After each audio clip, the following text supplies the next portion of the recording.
teraz, keď opúšťam tú farmu, ja som sa rozlúčil. Nelúčil som sa s ľuďmi, ktorí na farme sú, to nemá význam, to by nemalo ani logiku. Ja som sa otočil k tomu, čo mi bolo srdcu veľmi blízke, to bola farma.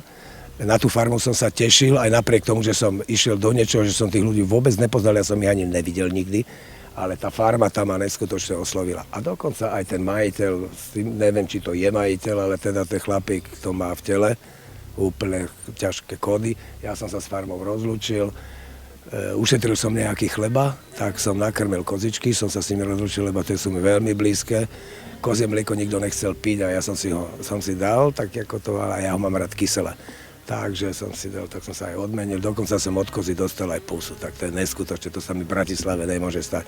Ako koz je tam milión, ale aby mala koza takúto blondiavú priadku. To sa mi nemôže stať. Dostal som pusu, tak aspoň niekto vám na farme mal akože naozaj rád.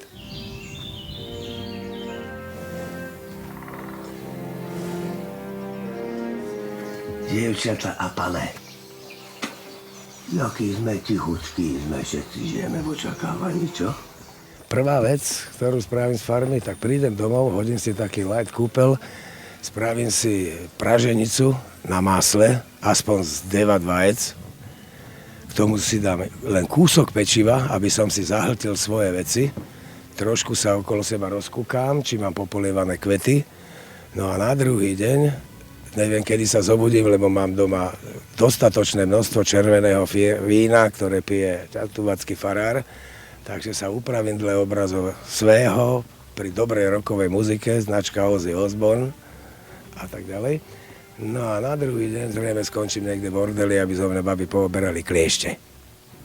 A to je the end. Chalas, konec.